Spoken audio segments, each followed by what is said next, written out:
But the bond between a husband and a wife was not something that wasn't your choice. That was, you chose a spouse. You chose a person. You brought them close into your life, right? And when you make that choice, then every time there is a problem, you're like, I made the wrong choice. Why did I make this choice? I should have made a better choice. Do I still have a choice? So many choices. And your mind will not stop running. Why does the mind go in that direction? Because the foundation of a relationship is false. The foundation of a relationship is not anything on the outside. The foundation of a relationship is, do you find peace and tranquility in that person? And if you don't know that yet, then you have to figure out how to build that inside of a person. Because beauty will wither away, friendship will wither away, responsibilities will come and you can't goof around anymore. Some people say, I used to really like you before I married you. They say that. I don't know what happened after we got married. Well, when you didn't marry someone, they didn't owe you anything. They didn't owe you anything. So you only spoke to them to find relief, to talk to them that made you feel happy. But you didn't have to worry about the bills or the dishes or something your mother said or something this one said or that one. You had none of that. In fact, when somebody, if you're talking to your fiancé in a halal way, and their mom came in and you're like, okay, I'll call you later, I gotta go. Okay, no problem. But once you get married, what did your mom say?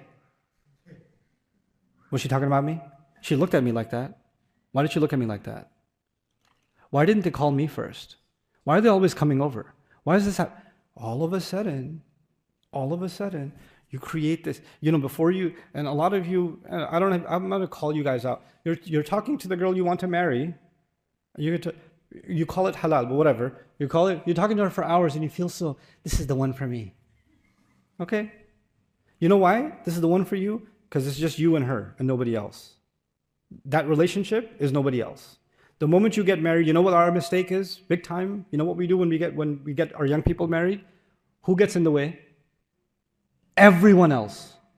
Now the relationship isn't even about him and her. You know who the relationship is about? His mother, his father, her father, brother, sister, cousin, this, that, the other. Why did you give them an Eid gift? You didn't give my cousin an Eid gift. You went to their house. You didn't go to this house. You did this.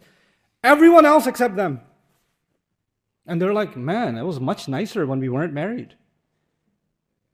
And you know why?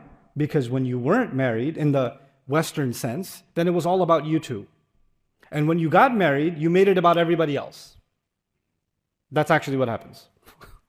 And what does this deen teach us? Marriage is fundamentally about who? The husband and the wife. We've created this cultural monster. We've taken sakina, we've designed marriage in a way now in Muslim communities, across the world, we've designed marriage in a way that is meant to be miserable. It's designed to be miserable. Because we want everybody's intervention. And we've even programmed young people that are getting married, they're going in with the mindset that they're about to go into a competition. They're going to look at everything and say, what did you do for your parents and did you do that for my parents? What did you do for your brother or your sister? Did you do that for my brother or my sister? Why did you give them this? Why didn't you give them that? Why did you say this? Why didn't you say that? Why did you call this one? Why didn't you call this one? Did you say Eid Mubarak to them? Did you not say Eid Mubarak to them? Oh my God. And you just create a set of expectations because you're keeping score, one side or the other. This is not a place you will find peace. This is only a place you will find scorecards. That's all you'll find. And you know how those two tribes that are at war with each other, they remember you killed that one and you killed that one. Now these two people that are married to each other are like Banu Bakr and Khuza'a keeping score. You remember last Eid you said this to this, and you didn't even blah, blah, blah. And many of the kids here growing up, this is all the nonsense they hear their family argue about all day.